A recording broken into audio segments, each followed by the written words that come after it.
Well, we've done it. It's taken 10 years, but finally, Cinema 100 presents to you a double feature that unites Chaplin and Capra. In 1936, two films proved cinema could do more than entertain. It could defend the dignity of the little guy and remind the world what hope really looks like. It was a year when Hollywood balanced laughter with a sharp look at the world outside the theater. First, Charlie Chaplin's Modern Times turns the chaos of the machine age into timeless comedy as the little tramp struggles to keep his humanity in an increasingly industrial world. Then, Frank Capra's Mr. Deeds goes to town. It delivers heart and humor, following a small-town dreamer who inherits a fortune and challenges the cynicism of big city power. Together, these films remind us that kindness, dignity, and a good laugh can still push back against hard times, something that even today's audience still needs. Ladies and gentlemen, this is Cinema 100, and this is the double feature of Modern Times and Mr. Deeds Goes to Town. Section 5, speed her up, 4-1.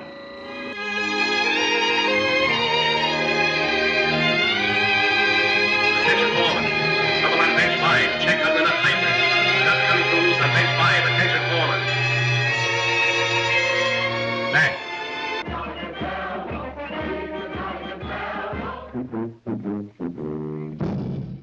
He's news. He's a guy that's wholesome and sweet. Now, Your Honor, this is absurd. The woman's obviously in love with him. Come to think of it, he did act a bit queerly now and then. Sure, he's pixelated. Oh, yes, he's pixelated, all right. First time I ever had a suit made on purpose. If Miss Dawson here wasn't with me, I'd probably knock your heads together. Oh, I don't mind. Well, all right, maybe I will. Longfellow Deeds meets The Tramp. In this 1936 double feature, Will and I are set out on our journey to watch our first two films of the year 1936, and we give you Mr. Deed Goes to Town and Modern Times. Now, Will, I love when you were picking the double features for us, you put banger episode, because that's what this should be. We watch Frank Capra, who is my favorite director on the journey so far, somebody that you love, and we've seen a couple of his films now already. I think this makes the third, and this also makes the third Charlie Chaplin film that we've watched, behind City Lights and then The Circus in 1928. So, Will, we have set the table here with this banger episode. No pressure on us. Did the two films live up to the billing in your eyes? Hey, Robert here. Will and I want to thank each and every one of you who listen and support the show. And if this is your first time catching us, please know that you can listen, as always, on Spotify and Apple Podcasts under Cinema 100, as well as catch our video show on YouTube under our parent company, 3 Dots Media. Just click on that playlist, Cinema 100 Podcast, and there you have it. Finally, catch up on everything we have going on now and in the future on our Instagram and TikTok page under Cinema 100 Podcast. Ladies and gentlemen, this is Cinema 100, and keep watching movies. 100%. 100% banger episode. I think we made the right move here. And it's not just because these are two great films. They work really well together because they both are kind of interested in what is happening in society right now. And I don't think we could have done any better than this. So I actually think these two films, though, actually might speak better on the Great Depression than any of the films that we've watched thus far, or at least directly on it, so that they're speaking on it. You know what I mean? Right. Yeah, and it was also subtle too. It wasn't too on the nose. It wasn't like, they were, one of the problems we ran into with the Public Enemy. Remember, it was like, here's this statement of why this is terrible behavior. And it's like, pounding us in the face with the message. Here, it's trying to give us a message in a good, like, inside of a good movie. So those are always my favorite type. Yeah, I agree. I totally love it when, especially when it's a little more subtle, not just spoon-fed in your face the whole time. Right. And I think both these movies do that. Real quick, just got to say this, got to get it off my chest. My favorite, not even close, Gary Cooper performance by far.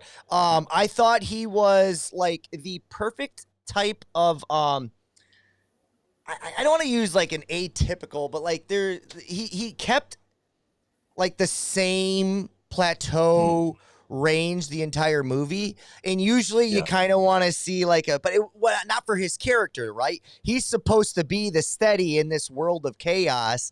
And you are, by the time we get to the end of the movie, wondering if he's going to lose that like sense of innocence. And we'll talk a little bit more about that when we get there. Sure. But I really, really enjoyed this Gary Cooper performance. So I just wanted to get that off my chest now, because I don't need people messaging me saying I'm just a Gary Cooper hater. Definitely not. I really liked him in this movie, and I think we are on a launch pad of me just fully embracing him now. So any echoes to that sentiment, or do you want to save it? Well, you know what's really funny is I was actually going to come on here and say No. I'm scared that he doesn't have the it factor, but maybe we can leave that as a cliffhanger. Leave it as a cliffhanger, because the first movie we're going to talk about is the first movie in the year 1936. It's Modern Times. Release date February 5th, Will, of 1936. Tagline reads, the tramp struggles to live in modern industrial society with the help of a young homeless woman. Directed by Charlie Chaplin. Distributed by United Artists. And runtime of 87 minutes. Now, Will, I gave two people the billing here, but I just want to say real quick, I think the things that make Charlie Chaplin movies feel so like special is not just a focus on Chaplin. Hell, we've had a couple scenes in this movie where he's not even in it. There's a focus on some other things. It's how wonderful the performances are of the other actors around him. And so for that, I gave Charlie Chaplin as the tramp and Paulette Goddard as the gammon. Am I saying that correctly? Is it Gammon? I think it's gammon. I think it's gammon. Let's go with gammon. With the term. Yeah. I gave them top billing and I left everybody off because I didn't really think there was a strong third option.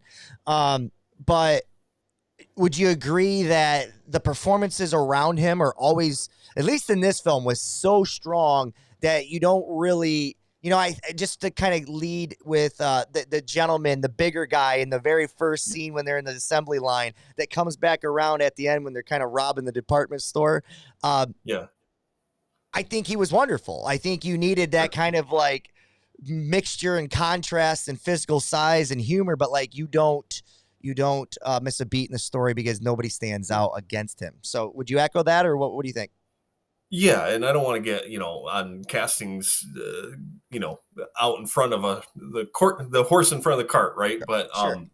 One of my thoughts was on the cast was whenever we run into a Chaplin film, it always feels like the players are just happy to be in the sandbox, right? They feel like they're there to play and have fun and do the job. So they're not necessarily like key players in any of the films, except for here. I mean, Paulette Goddard definitely deserves that second billing, but everyone else is just there to kind of do the job. It reminds me of like Judd Apatow films in the early 2000s. Like everyone's there and just having a good time. Yeah, you get casted in a Chaplin film and you're just it's wonderful, right? Paulette I'm going to call her Goddard. You called her a little bit Goddard. Either way, she felt like maybe the most. It's interesting because I don't want to take anything from was it Virginia Woolf from City Lights? Oh, yep. Okay, so I loved her subtlety, her sweetness. I loved what she brought to the docket in City Lights. But as far as somebody matching energy of the Tramp thus far in our three films that we've watched, man, did Paulette hit a home run, knocked it out of the park, in my opinion. She was like a different level of energy, flirting with, we give him some of those crazy eyes that maybe Mr. Deeds, the remake of that movie got a little bit, you know what I mean? But like, I just thought she was wonderful, and it was a great 1B to Chaplin's 1A. Yeah, no, I 100% agree. I've got some questions about why she had to be a minor. A juvenile? Yeah, a juvenile, right? But that we can get to that later. Yeah, it's definitely on the docket. We'll talk about it in a little bit. Let's continue on. Letterbox rating. This movie got a 4.3. It's right up there with City Lights, both at a 4.3. Many claim this to be his masterpiece. Rotten Tomatoes, 98% critics, 95% audience. With that being said, Will, I landed at a 4.5. I didn't give it a full 5. And we'll talk about that and break down a little bit later. But I did give City Lights a 5. So I left this film. I ultimately think the messaging of what's being said is more important in this film. Okay. I can't dispute that. But I think the execution of impacting me emotionally, I'm just never going to forget what City Lights did to me. And therefore, it gets the edge for me and gets the full 5. Now, I could give them both the 5 and just say one is better. I just haven't done that yet. So maybe I'll change my mind, and I'm sure you'll say something that will make me do that. So what was your rating of this movie, Will? No, I'm just thinking of, like, 5-star movies. Like, I think if I go on my letterbox, I'm somewhere in the neighborhood of 130, I think, 5-star movies. But I've almost watched 3,000 movies. So that's 5% of the movies I watch, right? Yeah. But when I go on that list of those 5-star movies, I can still rank them. Yeah. Right? Yeah. So that's where I come from when I give my 5 stars. It's like, yeah, I think that City Lights is better, but I also think Modern Times is a 5-star movie. Yeah. It doesn't have that same peak that City Lights does have at the end, but overall, its quality is so high that I can't take anything away from it. So high, and this is the thing. I'm looking at it from like the comedy aspect a little bit too, because I was going to ask you this when we start talking about it, but we are now, so let's do it. I felt like the zaniness, obviously that's the whole thing. The first 15, 20 minutes of the film, they're in the factory. And I was like, this is as brilliant of a 15 minutes that he's ever done, maybe ever, in any of his things, maybe back to the boxing, you know what I mean? It was so well done. It told the story, and you knew exactly what was happening with him, why it was happening with him. Like, it was just the physical acting was on another level. I felt like the rest of the movie, maybe up until the ending when we get into the ballroom, didn't really live up to that type of measuring stick a little bit, because so I think when you're hit early with something that's so great and then like nothing kind of lives up to the same level of comedy. In my eyes, that might have been like the dip for me. But like, again, I'm critiquing it at a different standard because Chaplin's the one doing it. If this was somebody else, it maybe gets a 5 because it's somebody else doing it, and I'm using Chaplin's own, ceiling as his floor, and it raises and it goes from there. So that's the only thing I could, like I said, I can be moved on this. What are your thoughts on the comedy alone aspect of what we've seen his previous films do? Just sticking to the comedy. Well, Charlie Chaplin taught me something very important today. And that's, have you ever had baklava? Like a mask? Like a dessert. No, like the Mediterranean, like, dessert. Oh, okay. I haven't. I've heard. Baklava. Okay. Yeah. Okay. So baklava is very flaky, right? Don't eat it when Charlie Chaplin does a cocaine joke. I almost died because I inhaled flake today off of this baklava, and I literally had to pause the movie and go like get this, out of my system. So, like that cocaine scene is wild. Maybe I think it's probably my favorite thing that he's done comedy wise. I thought it was brilliant. I thought it was shocking. I really didn't expect to see something like that. And so, the comedy here, it was a little bit more daring maybe than some of the other. I mean, the circus had a couple of those scenes with the trapeze and, but with the rollerblading, that was also like kind of top notch Charlie Chaplin stuff. So I see where you're coming from. That first scene was pretty incredible. But I think the rest of the film kind of maybe not on the same level, but close enough for me. That cocaine scene, because it's so out of left field of what you think is going to happen, right? Yeah. On some semblance of a level, you think of the Tramp as like a family in a weird way, like a family's comedian. And you could still argue he is, right? But like that one pushes the limits that maybe parents were like, whoa, wait a minute. Hopefully this goes over my kids' heads a little bit. Yeah. It was wonderful. And so wonderful that it made you you're right, you looked at Chaplin a little bit different again. And he has a way of making you, it just maybe reminding you more all the time that he is 100% in control of what he's doing, knows when to turn it like a different route or a different direction. And that's what he did, because like maybe you're thinking, okay, in the middle of this movie, you're getting to like a redundancy because he's going back to jail or whatever it is. But just the simple fact that he did that was wild. But like, and maybe we should have done some research on this, and I don't know if you did, but we're in post-Code Haze Hollywood now. And I know this is United Artists and all this, but Chaplin doing a cocaine, I'm just wondering how he got past it. Oh, I don't know. I should have looked this up. Yeah, I should have as well, because I didn't even, it went over my head as far as doing research on it. But in real time, I was thinking the same thing you did, Will. Yeah. So, that was my question really on the comedy. But as far as, everything else goes, I was very pleased with the film, very happy, had no issues. We talked about Chaplin before in modern day recast. We used to talk about the 90s, 2000s with Jim Carrey and his physical acting and things of that nature. Mm-hmm. I think on the last episode, I asked you who would be your physical comedian today. So it's kind of hard for us now on a third time around to ask a modern day recast question of this. But did you come up with something? Well, I'm curious, I guess. Do you think Ryan Gosling could do this? Maybe that's the question I have. Because I'm thinking, I thought about The Nice Guys. Have you seen The Nice Guys with Russell Crowe? Yes.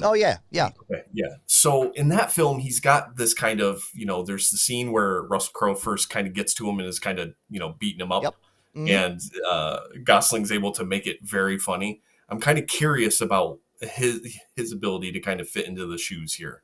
Wonder if he could do something like this. But yeah, it's such a unique craft. It'd be hard for me. Here's the thing. I'm not throwing anything against great actors. I think what makes great actors is that they do things where you're like, holy crap. Like, Johnny Depp, I believe it was Depp. Was it? No, Depp played Ed Wood. It was Robert Downey Jr. that played Chaplin. Mm-hmm. Am I correct? Yes. Okay. Which I have not seen that movie. But I still have a hard time, and I love Robert Downey Jr. I have a hard time thinking he can match the physical energy. Where I think, I don't know. Maybe I'm wrong. Have you seen that movie? Did I haven't seen it. Okay, yeah. It'd be hard for me. I know he's a little flamboyant, like as Sherlock, but that's like a character trait, charismatic. This is different. This is a much more rely on your physical component of it. Didn't he win an Oscar for it? So did Junior win an Oscar for Chaplin? I think so. I do not. He was at least recall. nominated. Okay, I do not think he won the Oscar for that. But I could be wrong, and maybe you can do some quick research while I'm gabbing along here. I don't know that Gosling can do that. If I had to be a studio head sitting in a room right now that I had to make a decision, I would say, give me another name. That's what I would say to that. But I also would say, tell him to put some tape together, and I want to see it, because I don't like writing or counting anybody out, especially brilliant actors, and I do think he's one of them. So, Hey, hats off to you for throwing me a name, because I did not have a name to throw you. I've already talked about the Mr. Beans of the world, the Jim Carreys. Let me ask this question, because this is a kind of a new take on this question. Do we have physical comedians anymore like we did in the 90s and 2000s? The Chris Farleys, the Jim Carreys, the Adam Sandlers in his youth. Do we have... I know comedy is in a different place overall, but like, do we have physical comedians? You can take it from anything, Will. You can take it from SNL if you want. You can take it from anywhere you can find it. Jason Mantzoukas is the name that popped into my head. He's, was on, what was the fantasy football show? The League? And he was in Good Place. Yeah. Yep. And the Good Place. And he's got a physical presence, like kind of guy that walks in with his shirt off, and just, why are you not wearing your shirt? So I think it's kind of a dying art. It's probably says something about our society trying to be a little bit smarter than we need to be, and always being concerned with superficial shit, is why it's kind of fallen out. Maybe it also just kind of got old. There's only so much you can do with it, and there's only so many times you can laugh at a fart joke, maybe. But I don't know. See, I would argue the exact opposite. I would say that it's not necessarily, I think the same fart joke is old. But whenever you can have someone come around that can tell you a new fart joke in a different way, or a different physical comedian that can make you think he's going one way, but he goes a different way. I think, to answer my own question, I don't think we have a lot of physical comedians. I do love Rafi from the league, but I do think that's what makes the fart joke funny today, is that, yes, you do got to be more clever than ever before. You can't just do it. Or maybe you don't. Maybe you can go back to the beginning stages. Maybe we've overthought it so much that you can go back to it. Just stare deadpan into a camera and shit your pants. Well, and somebody go, that's genius. Just to, prove my argument wrong, it's the fart joke can get old. The fart doesn't, right? Yeah, so exactly. that's the physical comedy. Right. That's where it doesn't get old, right? In Right. the actual physical nature of it. But well, we've talked enough about shitting ourselves on this podcast today. Let's move on. Let's talk a little bit about Charlie Chaplin. By the time he embarked on modern times, Chaplin stood him almost alone as a silent era giant who had not only survived but thrived against the tides of technological change. Modern Times would be both his farewell to the silent era and his last film featuring the Tramp, a closing of a chapter of his career that had redefined an entire generation of cinema. Will, we've mentioned this before. Is there any sentimental value, or was there any sentimental part of you watching them walk down the middle of the road off into the distance that made you go, that's it, we just watched it, that's the end of the Tramp? oh yeah, for sure. It's funny because it also in City Lights had that same type of nostalgic, almost like longing for a better time or longing for a future where these people succeed, right? And it kind of felt simultaneously nostalgic, but also like hopeful, right? That these two were on to better things for themselves. So it's always an interesting feeling when you kind of have that. It's bittersweet.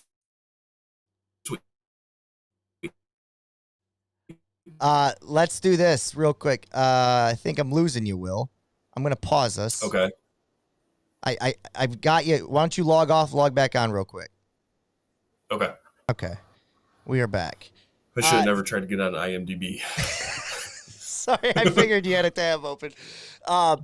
So bittersweet is what you would say. Totally agree with that sentiment. Bittersweet is kind of how I feel with it. But like, dude, it's what you said in the front end of that statement was longing for something better. That's probably where I get this idea of like Americana. I told you, it's oddly patriotic when I watch this. I don't know how to explain it other than what you just said.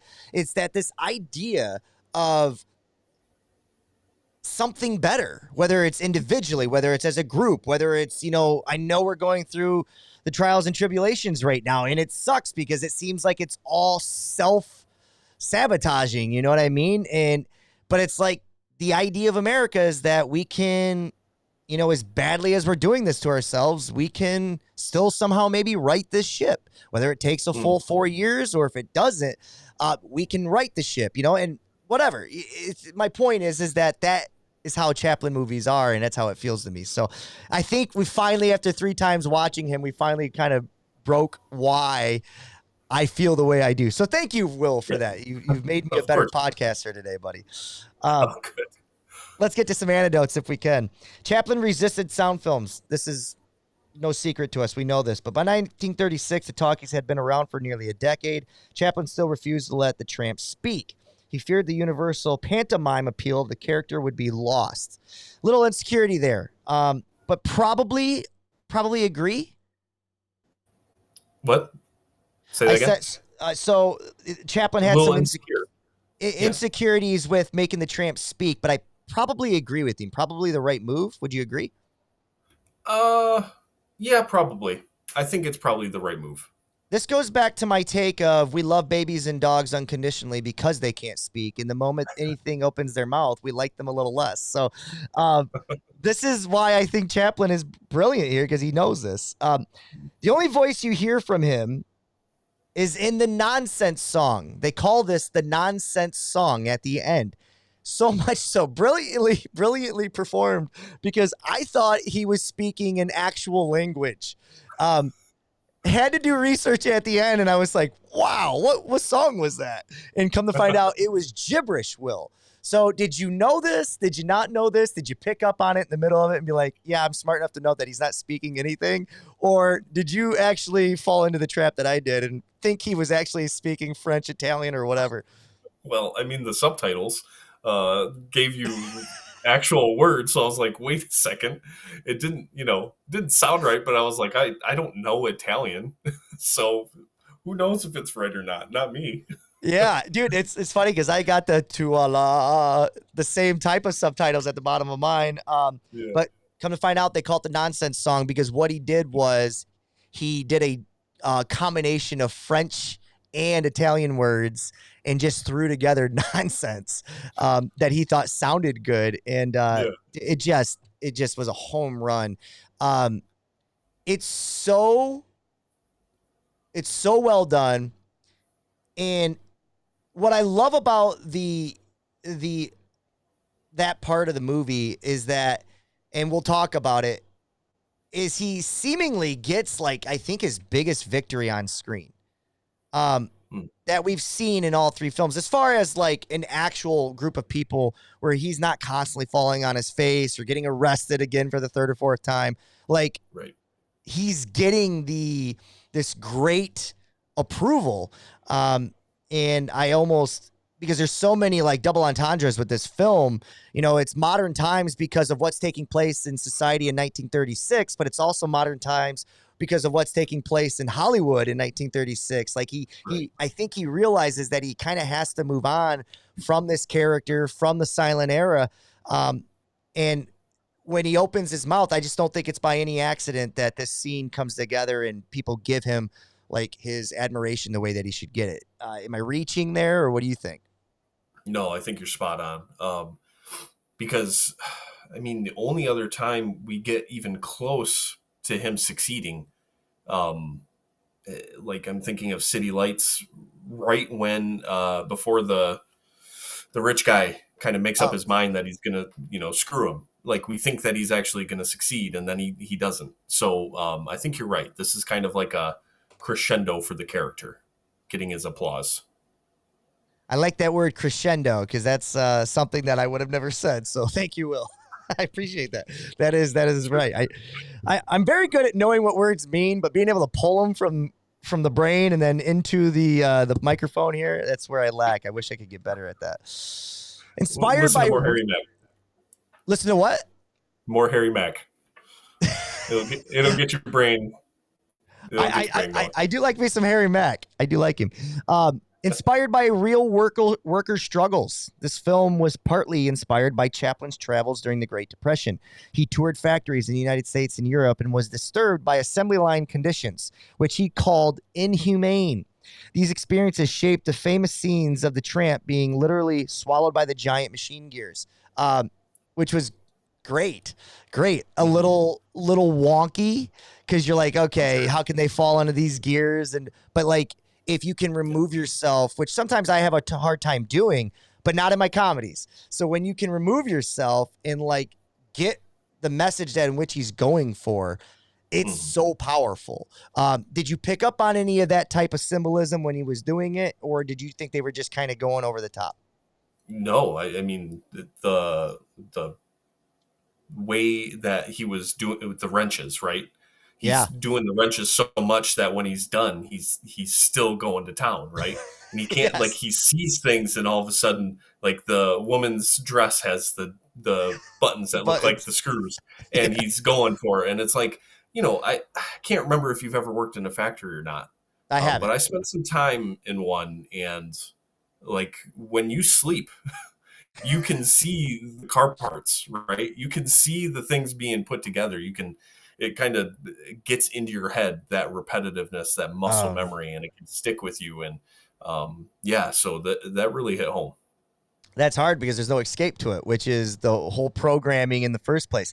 I will admit, we'll get there in a second, but like I had a little trouble with like the second portion of the factory scene, but I'll get there. I'll talk to you about it in a second. I loved when he's still continuing on that whole chase scene with the woman and then leaving the factory and then coming back in. Just, it was brilliant.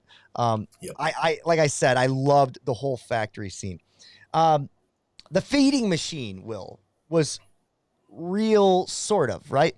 So the feeding machine is based on a real concept that was put forth in the 1930s to try to expedite people's lunches and front stream production so that you don't miss a beat. And I loved, I watched this with my grandmother, who did spend 30 years of her life working in a factory. And she was just so enamored with the first 15, 20 minutes of this film because of the things in which she was seeing. And she said, it was funny because watching this, she came back and said that, it wasn't that far off of that, Robert. And we're talking about a lady that worked in the 60s, 70s, 80s, and 90s before she retired. So and I can only imagine that being a more strenuous work environment than it was in the 30s, because everything is more profit driven now than it's ever been. But it's funny that, when did the assembly line come out? It was early 30s or late teens. When was it? It was in the teens, I believe. Henry Ford is one that kind of innovated it and kind of streamlined it. So that was in the teens, maybe the early 20s. Okay, so we're talking not even 2 decades fully removed from the assembly line, and they already have this thought process. So, this movie has a meaning today in the 40s, in the 50s. It means something in the 60s, and so on and so on. So, that's pretty incredible that you can do that. Or maybe it's really sad that our country is still in that same stagnant place. It's both. It's both. Paulette Goddard's breakout role, Will, the Gammon, as we said, was not just Chaplin's co-star, but he married this woman. And this is where we'll get to this part now. Let's talk about it now. So it was also his partner off screen. The film launched her Hollywood career, and many critics praised the chemistry between her and Chaplin. Their relationship was unconventional, and her youthful energy brought new life to the Tramp story. I totally agree with everything that was just said. I felt the moment they were on screen together, I felt there was a chemistry. There was definitely an energy to them because she was matching his. Now, couple things. Let's have the conversation right now. Okay. Which I think we've had many times before, but we'll try to freshen it up and we'll throw in some new perspectives. So number one, I did research. There was her real age was up for debate in real life, but it wasn't, she wasn't a minor in real life. So she was either 22 or 26 when she made this film. Okay. Some people have her being born in 1910. Some people have her being born in 1914.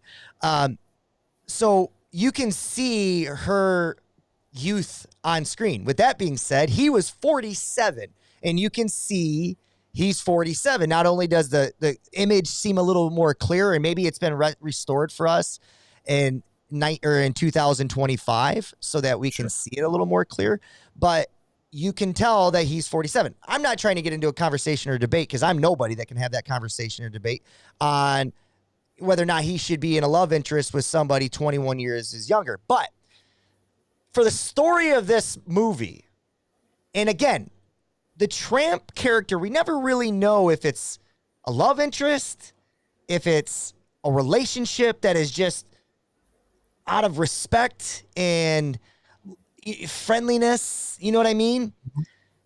But at times it flirts with the line. It feels like it flirts with the line. And you want to kind of give Chaplin the benefit of the doubt because he never directly passes a line. And I just wonder, is he so naive? Can we both give him the credit of being brilliant in details, in micro, and all these things, in all these areas of his comedy and his art? and somehow give him the pass of saying he's just a naive man that doesn't really understand what he's putting on the page, or maybe it's not set up for an audience 100 years later. Where do you fall with the juvenile story here? And then, like, within the first 2 minutes of them meeting and having a conversation together, he's saying, what if we lived in a house together? Mm-hmm. Okay. Yeah. Well, some of this has always been a little bit theoretical, right, with the Tramp, because, is he aging through these movies? Is he kind of like Bart Simpson and he's just the same age as the first one? Like, are we supposed to think of him as 47, or are we supposed to think of him as a young man trying to, navigate his life? So that's the first thing. The second thing is... Time out, real quick. I'm going to stop. Can I take you point by point? Yeah. Do we agree he's not under the age of 18, though? Oh, sure. Yeah. Okay. So that can probably still exist a little bit, but you're right. I love that point. I do love that counterpoint, because you're like, it's kind of like Bond, right? He like just never really gets older. Like they plateau, they get stuck in time, and this character is just always this character's age forever and always. So I love that. Yeah. Go to your second point. Sorry, I didn't mean to cut you off. No, that's okay. My second point really just comes down to, like, in real life, she's clearly, in her 20s, regardless if it's 22 or 26. So I don't have any real issue with, like, them ending up married in real life. The problem for me is that why did she have to be a juvenile in this movie? That's my question. Is it simply for the only argument I could give you for narratively is she has to be of a rebellious nature. She could have done that just by trying to steal food because she's hungry. You know what I mean? Like, there really is no reason for it to be that way. But it goes back to the same question in the beginning, Will. Chaplin isn't just the actor here. He's the director. He's the writer. He chose this. So it's like it's almost hard for us to... It's almost like we're debating ourselves on this, right? We're sticking up for him on one end, and on the other end, we are, going against him because he's all of the components. Right. Well, that's, I think, the what people who believe in nuance do.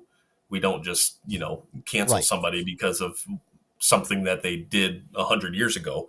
100%. I do think that there's something about... It happens in Mr. Deeds, and maybe we can talk about it then, but I thought that movie was really progressive. Can't think of her name right now, but the actress is a Pulitzer Prize winning writer, right? That's what her character is. Gina Arthur. Yep. And even still, it's concerned with them falling in love and him sweeping her off her feet at the end of the movie, right? So what if it's just... Can we say that, is it okay that there's something wrong with someone's actions in a time period when that was kind of more acceptable?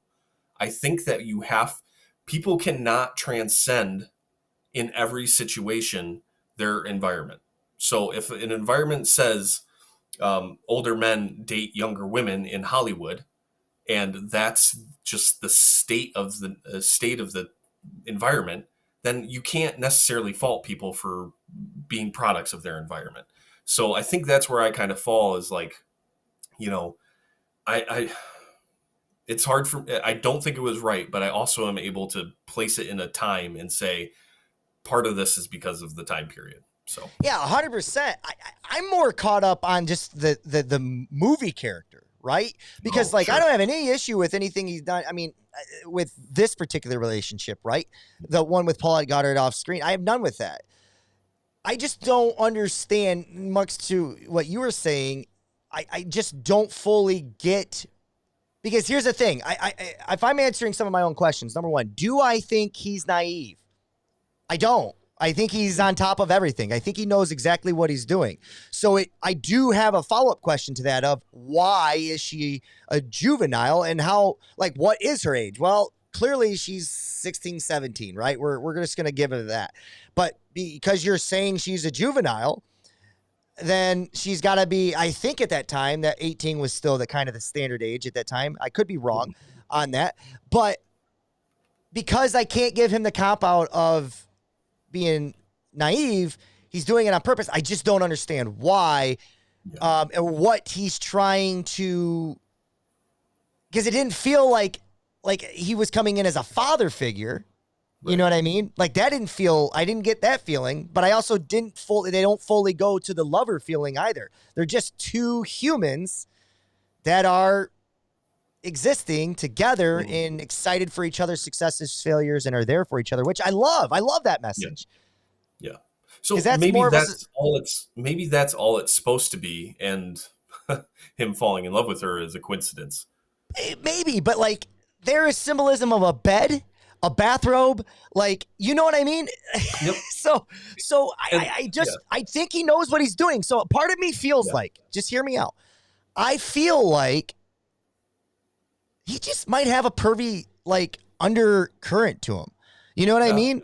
That like he knows what he can get away with on screen and he teases it, but he never goes past the line. But I think there might just be that there. I that's kind of where I'm landing with him. Yeah. I'm not canceling him. I love him. You know what I mean? Yep. That's where I'm at with him. And sure. to go with what you said during that time frame and what's acceptable and whatnot, that's probably where he gets it. I don't know, but that's where I'm at with it. There's a reason my hard-hitting question is chicken or the egg. Is this film the chicken or the egg, right? Okay. Or is this where it started for him, or was it something that he'd been thinking about for a while, you know? So I don't know. It's a tough one. It's one of those ones where I kind of want to just plead the fifth and say, you know, I don't want to get in. I totally understand. You know what's funny? This is our third time with him. And I think this is the same conclusion we've come to in maybe just a different sentence of structuring it. All right, let's move on. Okay, the original ending, the last anecdote I have here, I wasn't going to give, but I think it's worth noting. The original ending was a lot bleaker. They weren't just walking down the middle of the street. There wasn't this them together escaping the prison. What happens is that the original ending was him in a hospital. He gets injured during the escape, and then she comes and finds him there because she ends up becoming a nun. I don't like that ending at all, but I guess they recorded it, and you can find it out there in some site or some like on some old, like maybe it's Criterion Collection DVDs or whatever that have the deleted scenes. You can find it. So, all right, let's move on. Will, just the plot of the movie, the themes of the movie. I know this is like, I'm giving you just a platform to go wherever you want with it. Just, you know, any individual scenes, whatever, just tell me what's the major theme here? What stood out to you? There's so many to go off of. So, yeah, I mean, the big one is really just industrialization in modern life is dehumanizing.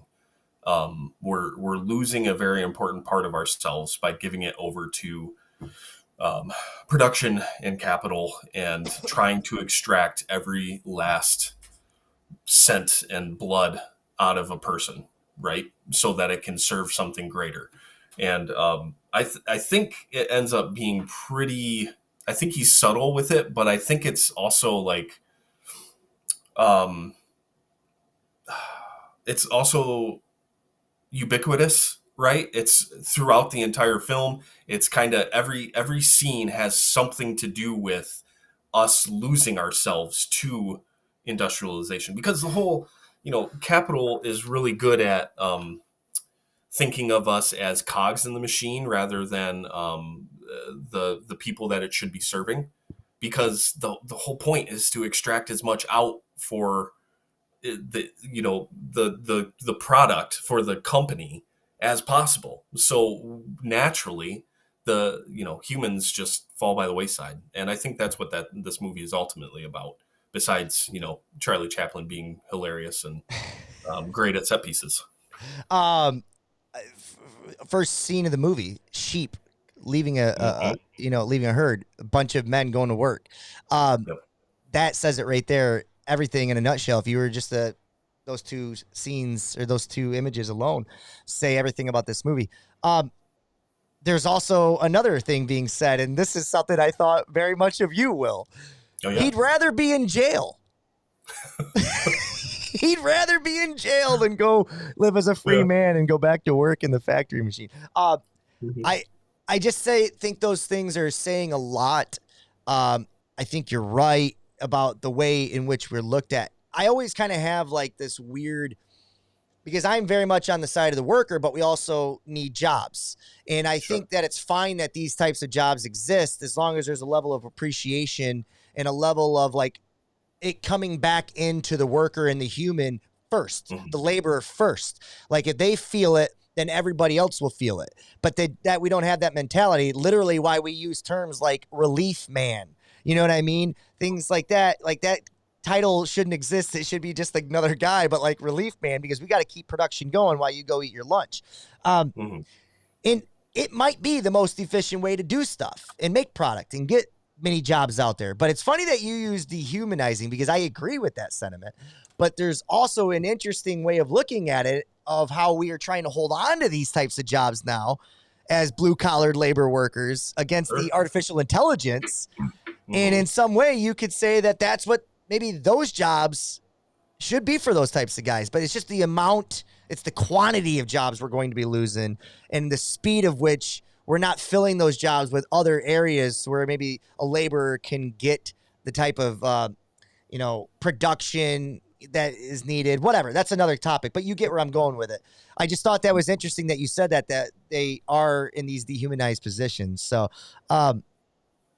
you're right. I think the simple fact of the jail, the first images, it just feels like this movie knows exactly what it's saying. I never feel like it doesn't. Did you ever feel that way? Do you ever feel like it kind of gets off track? Because I feel like it's pretty, for an hour and a half, it's pretty on the nose the whole time.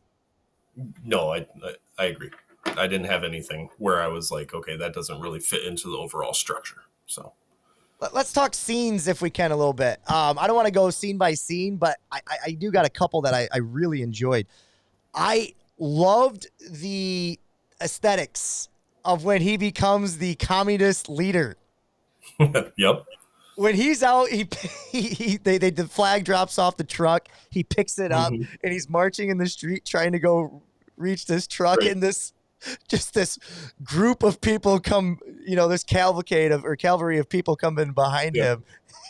I just thought that was one of the best like visuals of the whole movie. Yeah, it was interesting. There was a couple of different, like mob scenes, right? Where you had the beginning, the way it opens up, everyone kind of filtering into the factory. You had when he's trying to get to the duck to the patron, and Yes. everyone's dancing, and he's kind of stuck in the mob. I thought that was it was interesting that the mobs kept popping up. Something I'd have to think about a little bit more if it's bigger picture, but thought that was Yeah. interesting. Yeah. No, I think, well, where did we hear the word mob? Was it in the first movie or was it in this movie? It might have been on the paper flashes. I can't remember. Yeah. Yeah, something to think about. I, I think as far as a movie overall, where are you at with it compared to City Lights? And I ask you that only because you say you can rank fives, and Hmm. since they're both fives to you, kind of compare and contrast your thoughts on both those movies. Oh yeah, I'll give you a perfect example. Right, Kill Bill Volume 1 and Volume 2, I think is Quentin Tarantino's masterpiece. Okay. But I don't think of when I think of Quentin Tarantino, I think of the scenes from Inglorious Bastards, right? Okay. Because the opening scene in that is incredible. When we meet Eli Roth's character with the baseball bat in the tunnel, that's an incredible scene. Yep. You know, I so a master can have films where they do different things, but still ultimately end up a masterpiece to me. So that's how I'm kind of looking at City Lights and Modern Times. Is City Lights has the moment I will remember most of the films we've watched so far from Charlie Chaplin. But as a film, I think this is a more important kind of um, uh, piece of the puzzle moving forward and kind of defining the 1930s. I mean, to be frank about it. So I think as a film, this one works better from front to back than City Lights did, even though City Lights has the better moment. Yeah, I think sometimes I get caught in this idea of like, just how did it make me feel, and just more of a visceral response to a film and whether or not, you Yeah. know what I mean? And then a lot of times we'll do this show, or I'll let something linger when I'm on the mower and I'm thinking about it, and I'm like, well, wait a minute, I got to bring in some other categories here, like the transcending nature of it, the greater message overall. Like, did it help move the needle one way or the other? I agree with you. In every area, this feels tighter. The production's better. Everything feels thought out. The only thing, and it came back around where the only time, and it was early on. So like I told you earlier, I alluded to the idea that the second part of the factory, when he comes back in from being chased outside, his comedy felt a little childish, right? He's pulling the levers behind the man with no shirt. He's causing the smoke and all that stuff. And then he finally, like, everybody's chasing him. Couple things that came back around for me. Number one, I didn't really understand what was going on at the time. Okay. So I was worried. I was like, uh-oh, what's happening in these scenes? The second thing I noticed, though, once I realized what was going on, it was like I kind of went back to the word brilliant again, because I was like, oh, so what they were talking about is he snapped and he kind of had a mental breakdown and he was just kind of all over the place, which I'm totally accept that scene being that. But what I love is, if you notice, the on-screen time that he spends in all these other areas was like 10 minutes, 15 minutes. Like when he's really like embroidered into like a scene, he's there a long time. But when he did the mental breakdown, the whole thing only lasted maybe 3 minutes. Like, I love that he kind of went against his normal comedy and was just kind of like more like what the Marx Brothers do a little bit, but he knew not to dabble there too long. At least that's the way I interpreted it. Did you pick up on that at all? Well, not as much as you, but I'm wondering now, like, if it's also like I wonder if there's some meta Charlie Chaplin stuff going on right there, like manic type personality. Like, we've talked before about his need to shoot 1,000 scenes or 1,000 shots or whatever. What's interesting is the rollerblade scene. One thing I noticed was there was a lot of rollerblade marks on the wood floor. Yeah. And clearly this was the first time he was supposed to be in there for the scene. Yeah. So I wonder if there's some meta stuff going on there with him as well. It's like, I've finally lost my will to be the tramp, and the manic, the nervous breakdown, he's just done. So that's why we don't get as much of it. So that's so interesting. You picked up on that. He spent 8 days recording the department store scenes. He just felt like he needed to get it right. And I'm not going to be able to say this correctly, but the way he was able to pull off the rollerblading scene with the cliff edge is some type of pane glass in the front that makes it look like it's like an overlay shot that was put in front of a stage that made it look like that. You'd have to see the YouTube explanation. It's awesome. It's brilliant. I can't believe they were able to think like that, but it's basically something in the foreground and him in the background. Okay. So he's not really doing that, in some death-defying thing, but man, 1936 effects, like that's that type of, being obsessed, manic, whatever word you want to put on it. You have to be in order to pull that off. And it's one of the most memorable parts. It's gonna be one of the most memorable scenes that you think of forever. It's not quite the ending of City Lights, but it's pretty special. Sure. So a couple other things I want to note before we move on to our second movie here, Will, is a lot of lines in this movie. Assembly line, prison line, cog in the machine. That kind of goes along with what you were saying. Red lines. Yep. Yep. There you go. The department store I just talked about. And finally, let's just break down the ending, the singing.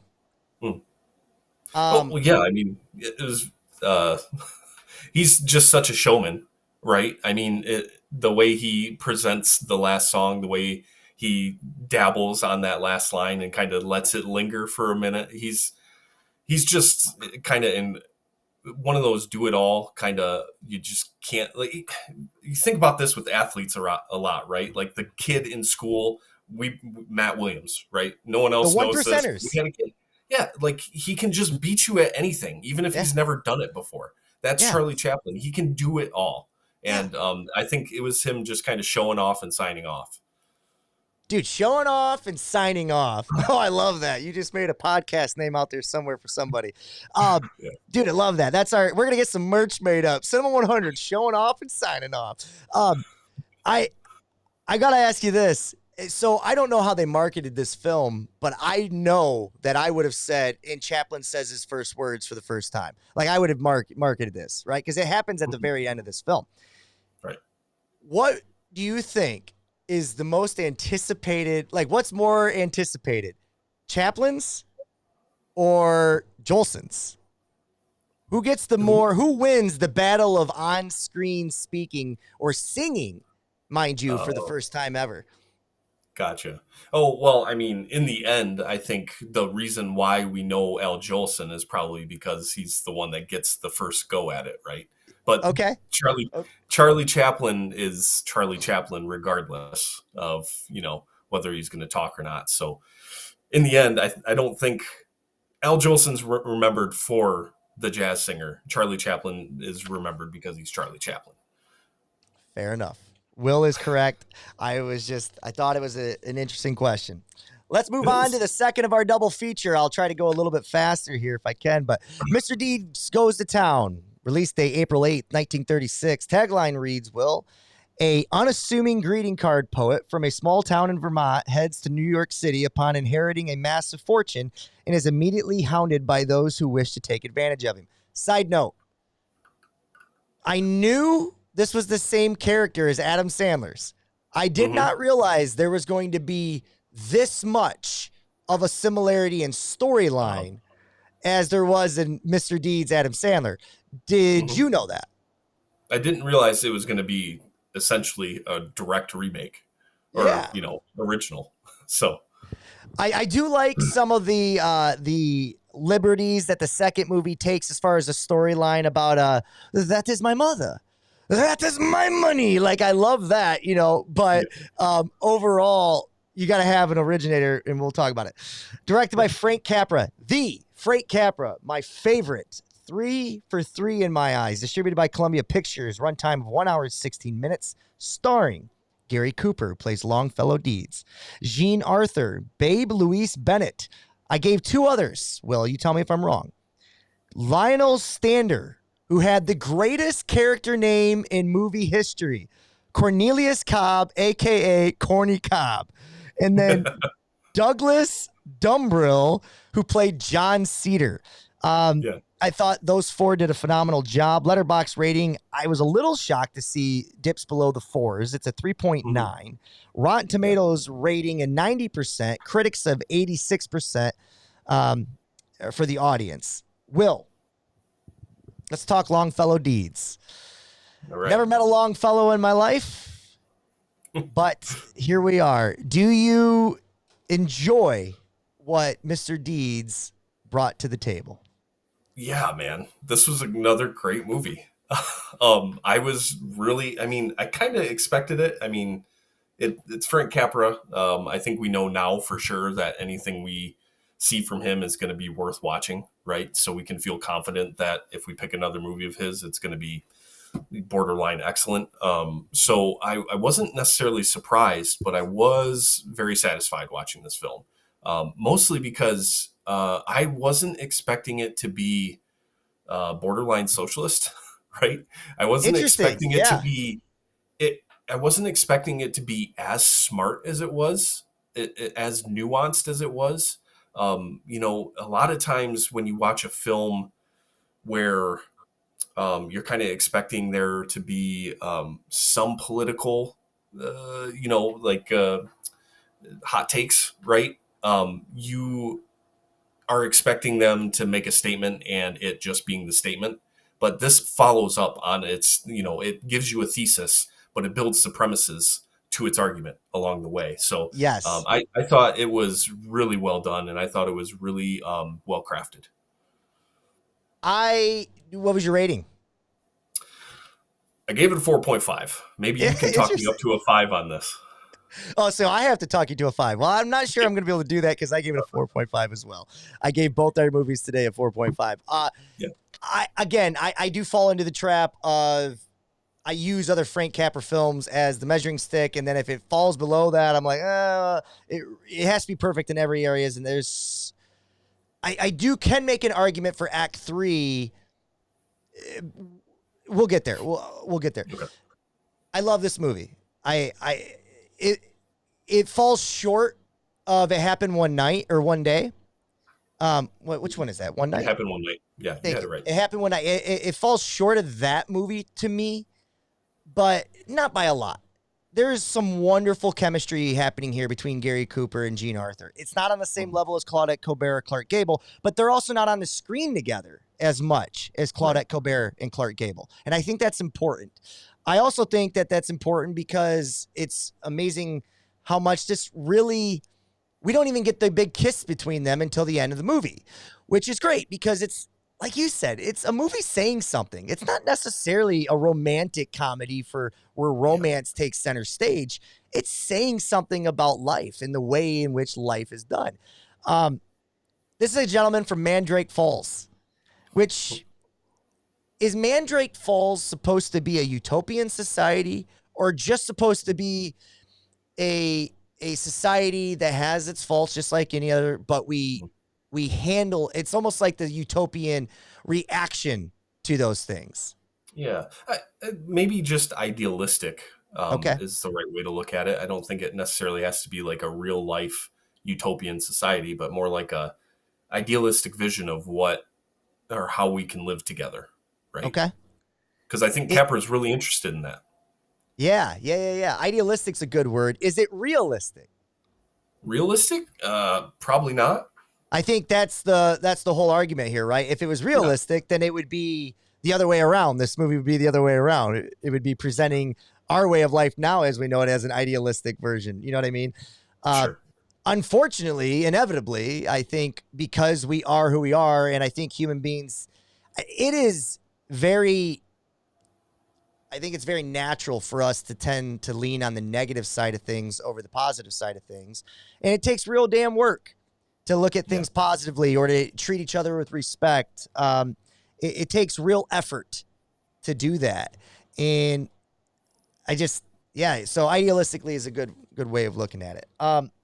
I went 4.5 for all those reasons. I thought the chemistry was great, but there's some things that's being done in the story. And I really enjoyed the way Gary Cooper kind of keeps an even keel way about him the entire movie. And I think it has to be done that way. I talked about how, he had every right in the third act to lose his innocence and to become something outside of himself. But that would be going against what Frank Capra is presenting here, the Mandrake Falls way of life, right? Right. Absolutely. I 100% agree. Yeah. Okay. Is there any part of you that wanted to see, like, you kind of want to see a guy stand up for himself and fight for himself? Here's the issue. Not necessarily my issue with the third act, but just something that my issue here is that I've said this for a long time.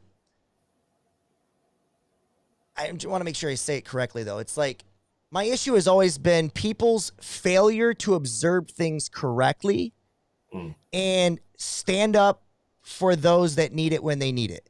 And this movie, without people observing things correctly, Longfellow deeds correctly, and standing up for him, it doesn't get to our ending or a conclusion. My argument is I think the more realistic thing that happens in real life is people fail to meet that moment. Do you agree or disagree with what I say there? I think I agree. My question is, does the regular person making the right decision matter? Or is it too far gone? Right? Ooh. Is it already decided? Are we already, over the edge of the cliff? We're just Wile E. Coyote. We haven't looked down yet, right?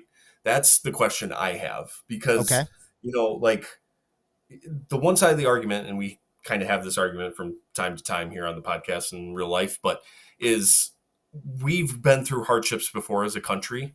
and people at those times fought through them, harder than I've seen in my life, and they made it through and they made it better. But for some reason, maybe it's just because we're living in it, it feels insurmountable this time. So kind of bringing the movie into our own experiences, it starts to feel like what would happen is we'd make these impassioned speeches, everybody would cheer, and then the judge would declare him insane anyway. Yeah. Right. Yeah. So as much as I love the ending of this film and the people acting the right way, because I do think there's people standing up right now and doing the right thing, it still feels like the judge is just going to throw us all in the insane asylum anyway. So that's where I kind of went with how I was thinking about this film and the ending. Okay, I have a lot of things I want to say to that. First, I got to get this off my head because it just triggered it, and I wanted to bring it up during modern times. Going along with what you just said about the judge, insane asylum, and just throwing him in there anyways, I thought it would have been hilarious in modern times if when the boss man came down to look at the feeder system for lunch, if he saw how bad it was, but it gave him any shot of getting work done while they were eating, and him being like, instead of him saying no, it's not practical, him being like, yes, order me 1,000 units. Like, you know what I mean? Right. That would have been kind of what you're saying there. I want to ask you this question then to go off of what you just said, because I it feels that way. But let's pull back even further. Okay, let's kind of get an even bigger umbrella approach or 1,000-foot approach here, Will. Too often, and again, we can only talk about our society and our country as a whole because that's our experience. However, is the global human experience, okay, closer to Mandrake Falls, Japan, areas of the world, Sweden, stuff like that? Is the overall human experience closer to Mandrake Falls, or our current, the current 1936 New York City, whatever? Where is the overall human experience at right now, you think? Too difficult to put to say, or do you still think? Yes, I don't think I can make like any sort of I can only anecdotally answer this, right? Because I haven't talked to people in Japan or in Sweden or in other countries. Yeah, not lately anyway. My point is, I think that we have seen a fascist upswing in the last 10 years, and that's not just in the United States. So I think that even though my day-to-day life has improved over the last 10 years, it's simultaneously with the country kind of starting to crack, and the world kind of feeling the same way. I can't say with any authority, but it feels like we're closer to that New York City in 1936. Okay. I just thought I'd ask because it was interesting. Sometimes we get in this kind of like narrow tunnel vision of way we are kind of is the resemblance of everybody, and it's not. And I don't think you were saying that, but I kind of had that thought process, and I wanted to ask the question. So, let's modern day recast. Okay.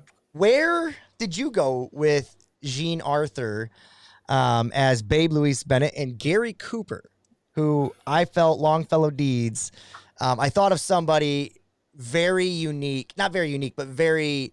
I think there's a great actor that goes along with him. So you go ahead. Okay. Well, I went with someone tall. I went with Adam Driver. Gary Cooper's got it hanging all over, foot over everyone in this film. And Adam Driver is also like 6'3" or something.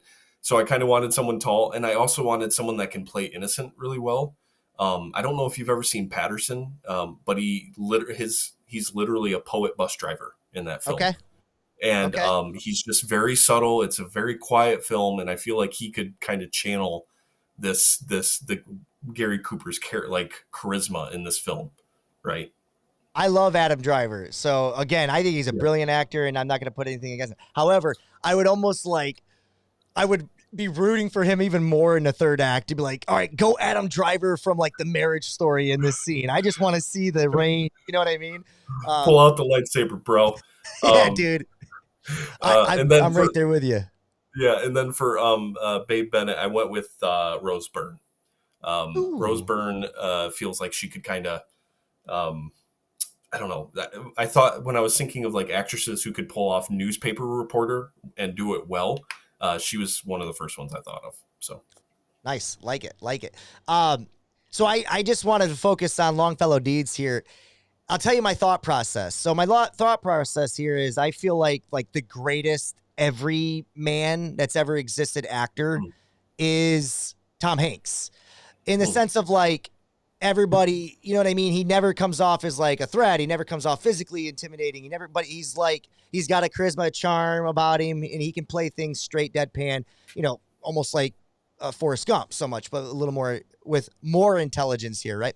Um, so I went with that route, and then I started thinking to myself, I was like, Forrest Gump's one thing, but I kind of feel like the movie Big, there's a lot of mm. similarities with the way, Yeah. you know what I mean? The way the two characters are.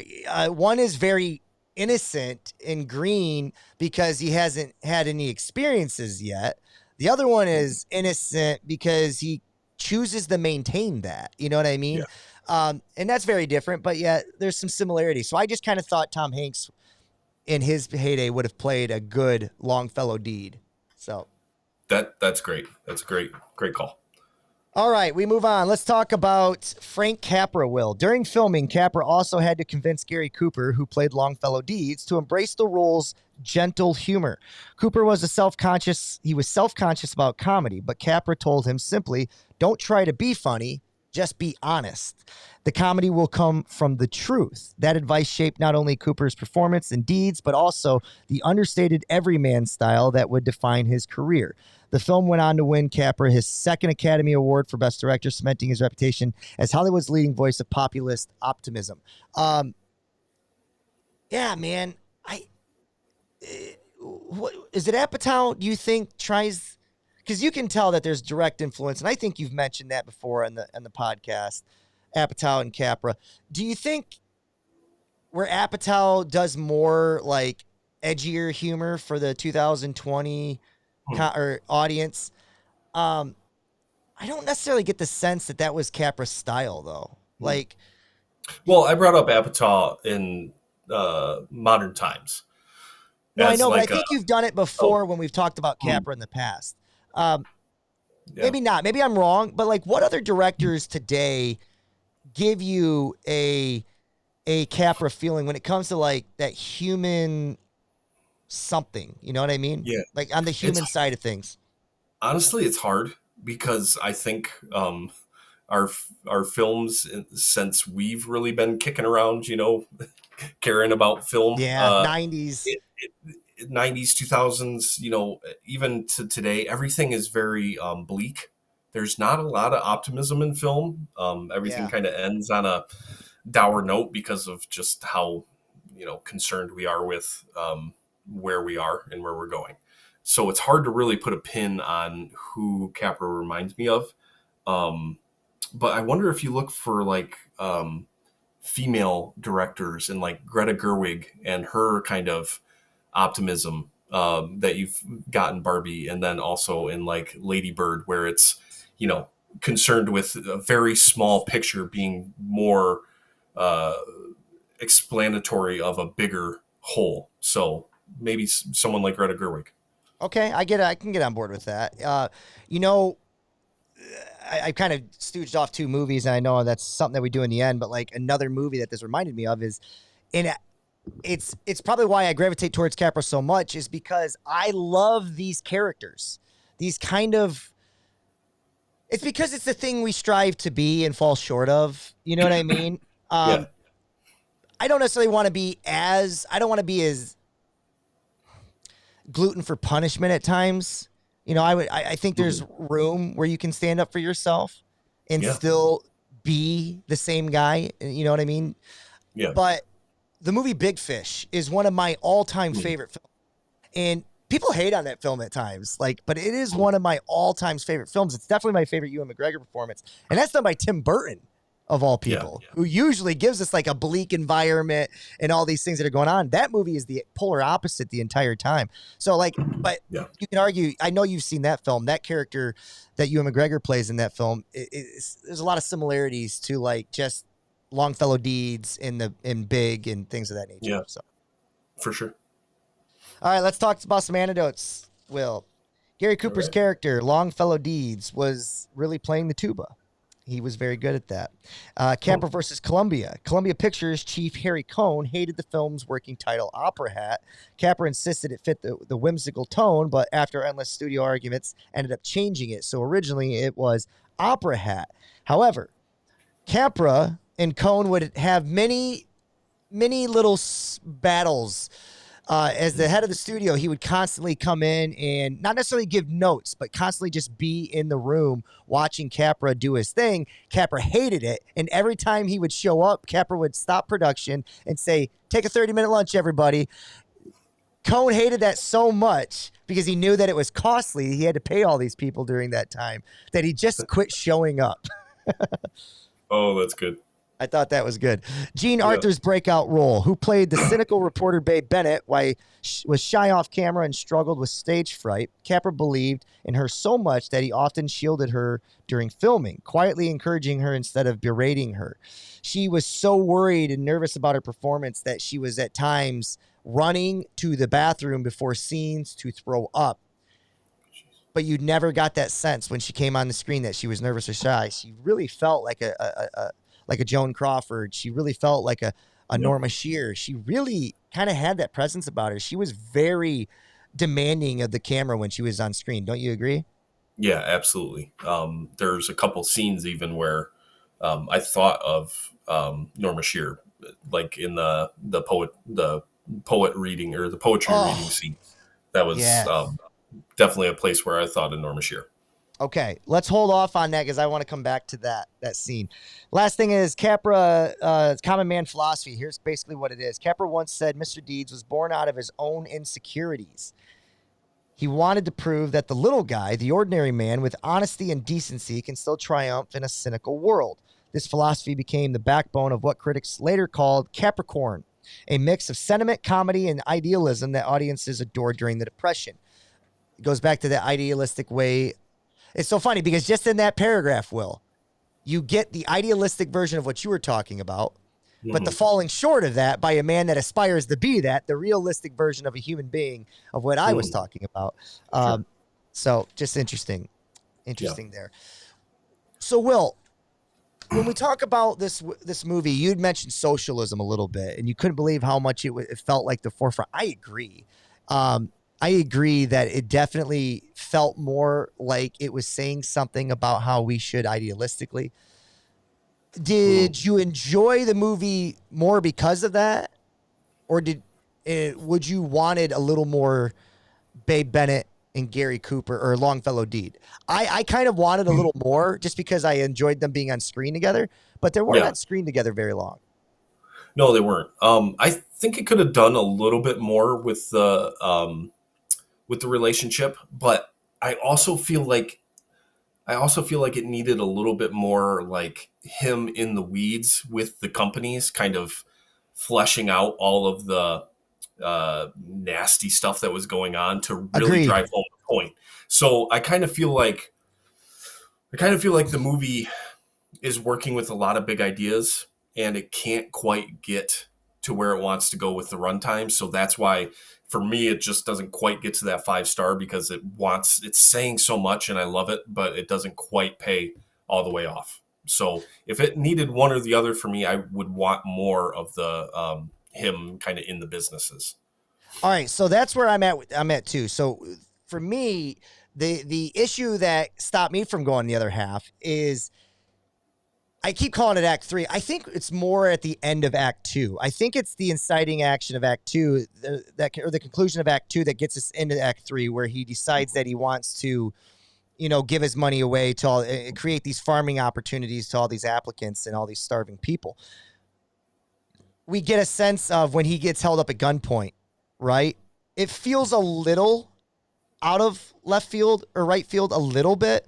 Just the actual like the physical nature of pulling a gun on someone, because we don't really get a lot of pushback from the everyman, other than like we get it from the pretentious type. We get he's part, a part of a joke. He's the butt of a joke a lot from them. We get that with the way the paper sees him, and obviously the way Bennett writes about him in the beginning. That's her audience, and that's kind of where we see it. But we don't get a lot of scenes where the common man that's struggling is out against Longfellow.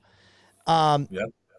So if we get a few more of those scenes, it makes that scene where the guy comes in and pulls the gun on him more impactful, and therefore making the character change of giving that money away to these people make more sense. Yeah. No, I think that's right. Because the gun getting pulled is the nuance we need from the film, because I'm more than anything, I'm kind of like a devil's advocate, right? Even when I believe stuff sometimes and people are arguing for something I believe in, I can kind of get a little like, No. can we say that a little bit better, maybe? So that's why I think this movie does such a good job, because it's not like, let's take the money, let's eat the rich, right? Because, a good socialist doesn't actually think that, right? Right. It's more nuanced. And Frank Capra is the same way. He's saying, like, hey, Longfellow Deeds, you're getting screwed, but let's look at by whom you are getting screwed, right? And that's why this gun getting pulled is so important, because it allows Deeds to take the step and realize that, hey, it's not the whole thing here that's rotten. Right. It's the product at the top that's making everything else seem rotten. So that's the inciting factor that shows us the path for Longfellow Deeds, which is to, bring people up with him, to bring people up the hill in the cars that fail. And yeah. So but I still think you're right. If we get a little bit more of him like interacting with the mob, so to speak, before this scene, it might pay off a little bit better. No, I like that. The mob, we'll call it. Yeah, the hundreds of the thousands of people is what it essentially looked like. I think it said 2,000 were coming in there, maybe 3. To what you were saying too, in that scene where the gun is pulled, it's absolutely the propulsion effect that is needed to get us into the next thing. But because that scene felt a little contrived, or a little forced, and a little rushed, because what happens is that this happens, and then I almost like the whole acting by that gentleman. He pulls the gun, he's angry, he's upset. It's almost like this stage monologue where he has to like spoon feed us a little bit of what he's thinking of why he's doing it, because then he sits down, he drops the gun, and he's still kind of talking and explaining now why he's dropped the gun. And it shouldn't need to be explained by him. You know what I mean? We should have by that point understood that there was, he's looked down by the pretentious types because he's not one of them, because he don't fit that mold, but he's also kind of like public enemy number 1 because he's just another, Nepo baby or another, you know what I mean? Right. Whatever. He's inherited this money that, side note, 467 million would be the inflation rate for today. So that's a big chunk of change. So I'm glad we agree. That seems to be where our issues lie in the film. I had no issues with the romantic side, would have liked a little bit more, but to that big speech at the end though, up the hill, did you get enough in the dialogue in the performance at the end to get you the same type of, impactful feeling that a Capra film can give you? Yes, absolutely. I thought it was the perfect speech, right? Because it didn't try to say like, it didn't try to say we need to take from the wealthy and give to the poor. What he said was, we all have a starting block. And when we all are on our way up a hill, if someone is falling behind, I'm not just going to give you a ride because you want it. Right. I'm going to help the person that needs help. And that's the message of the film. That's the message that I believe in. Like, I don't want to take from people, but I want to be able to help people in times of need, which means like, you know, if I'm in the middle trying to say this, I'm not the rich guy. So, Yeah. but we need the rich guys to be able to think this way. So, long story short, it's the message we need. I don't know if it's the message that's going to pay off in the end, but Well, because within the thought experiment becomes within that example exercise is that yeah, it becomes we're looking at we're looking at it the same way, but we're looking at it from a perspective of majority of people, of how we view most people would start a race trying their best, right? That's how we view. The other perspective is that why would I not give you a ride who is up this mountain or hill trying their best, but is falling short, where the other person started off with an 8 hour nap.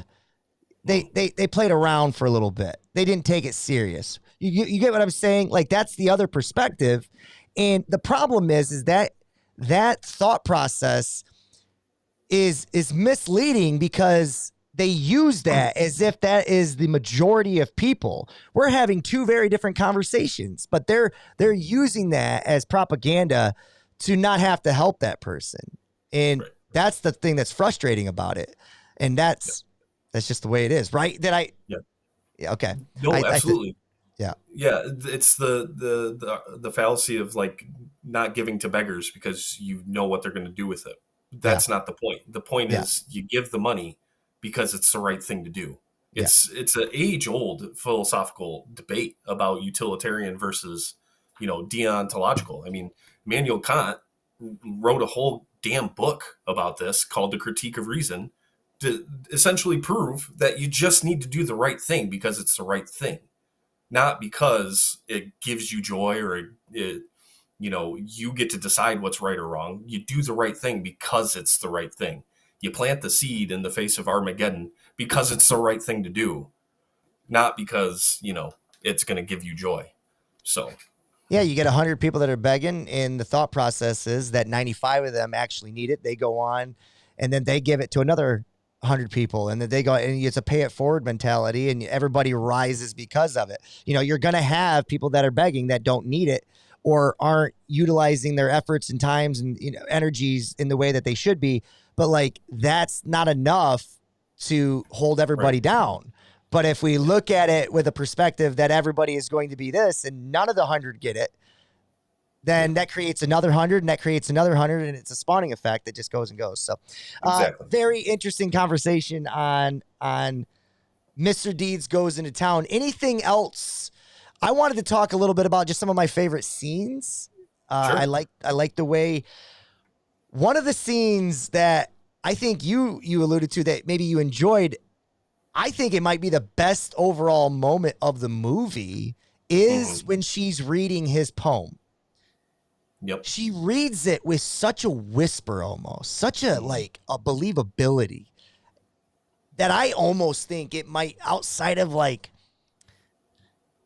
I think we talk about Norma Shear and Crawford and all them, and Colbert, we talk about like their overall performances, but I think it might be the best like choice made by an actress or an actor. I'll say actress so far in a movie on how to deliver a scene. And I've got stuff to bet or evidence to back it up after, or an anecdote that will back it up. But I had this thought prior to my research. What did you think of the scene? No, I mean, her performance in it is great. And I think this is the magic of Capra, it kind of writ large, is that it feels so real because he runs away from it. He's so intimidated and nervous in that moment that he runs away. And it's just so relatable because, like, I mean, we've all been in those situations where you get overwhelmed by like nerves and you just would rather walk away than have to feel the nerves. So I just thought it was a perfect overall scene. He gets that it's not just the big moment from Jean Arthur. It's also the realness of how Longfellow Deeds reacts to it. Okay, so I'm glad that you. Okay, now I'm going to hit you with something, and you tell me what it did to you. Okay. Okay. so I have my preconceived notions of just everything that I've seen so far from Capra and how I feel about the man. But this one little piece of trivia that did not come from ChatGPT, it came from IMDb. Okay. Okay. This is interesting to me because it made me think, who are you really, Capra? Okay. Capra did not like the scene. Capra did not like the way she delivered it. He felt it was too mushy. He added Cooper running away from the scene, tripping over the trash can because he felt that it brought comedy back to a rather too sappy of a scene. Second part of that is Jean Arthur had to fight for that part of the movie to stay the way it was because he wanted her to redo it with a less emotional view about it. So knowing that, knowing all the aspects of how it played out now, do you kind of wonder who Capra is a little bit more? Not necessarily, man. I do think that there are some things that are more naturally like female, and some things that are more naturally male. And I think that men, especially in the 1930s, are just intimidated by emotions. I mean, when she gives that performance and he doesn't, he doesn't like it, it's because he's probably rubbing up against it in a weird way Could be. that doesn't feel right. That's my take on that.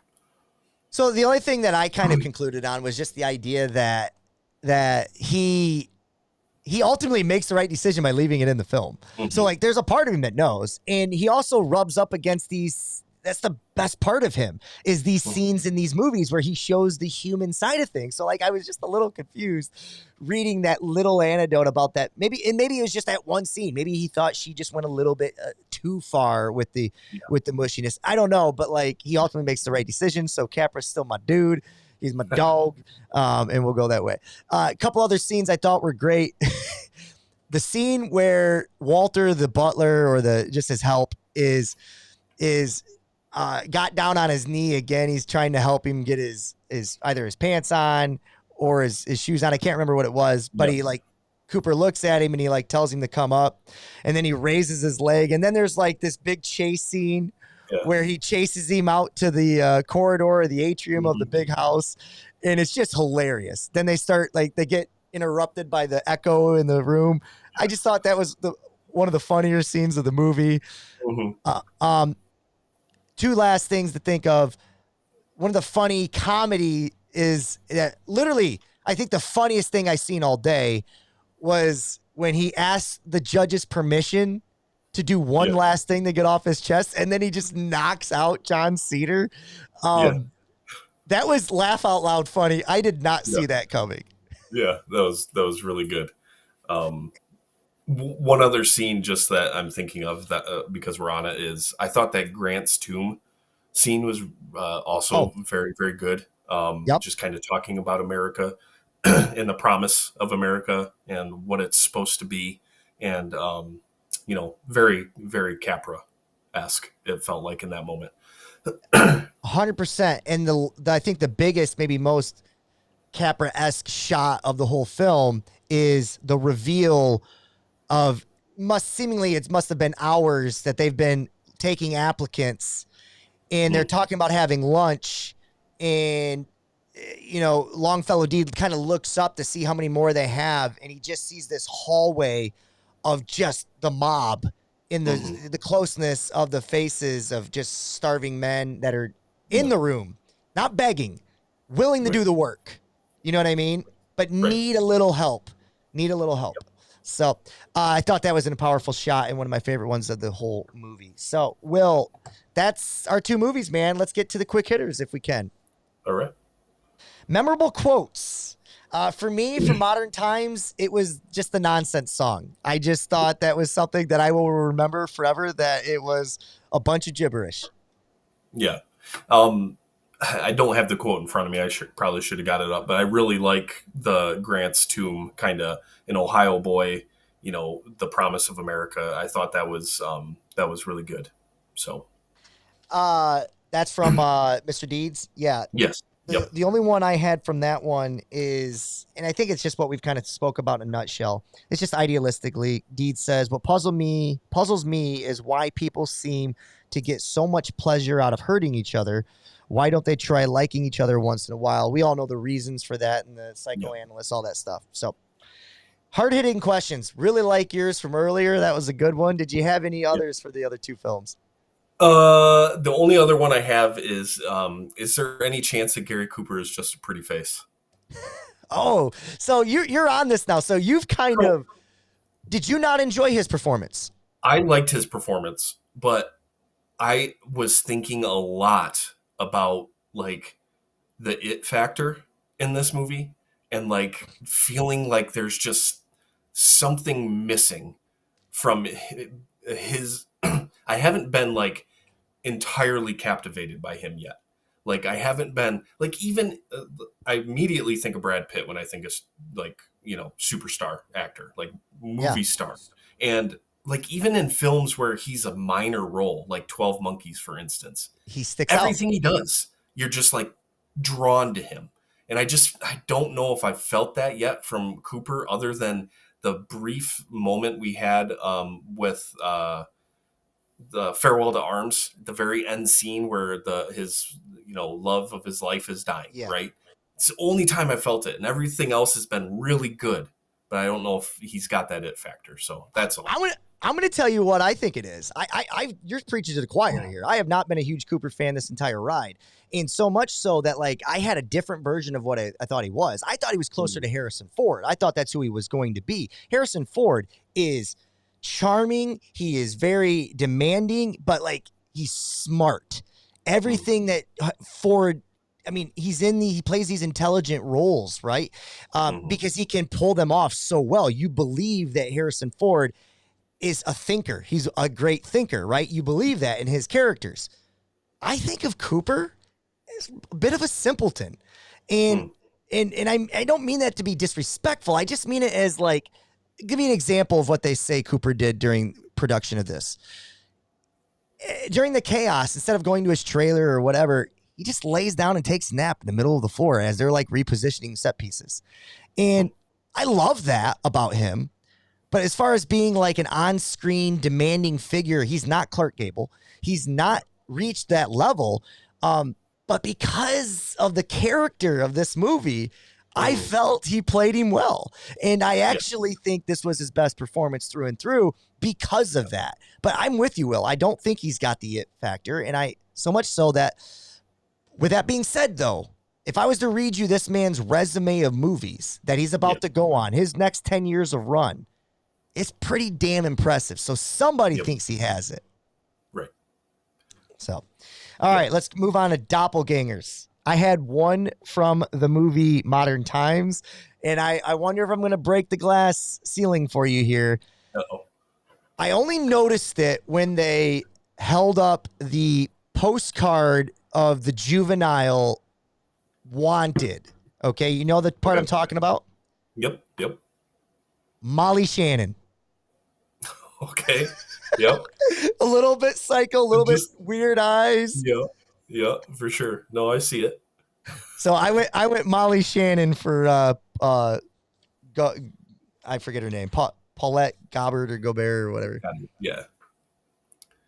I didn't have anything for modern times, but I do have a couple for Mr. Deeds Goes to Town. So the first one is the butler. He looks just like Ricky Gervais. Walter? Yeah, I get that. Yes. Walter looks just like Ricky Gervais. And then I think it's kind of funny. Maybe it's just because Steve Buscemi is in Mr. Deeds. But the judge kind of looks like Steve Buscemi. So those were my two. I'll have to go back and look at that one, but I hope there is a semblance or a resemblance there. Should this movie have been drafted? Yes, we'll say yes to both.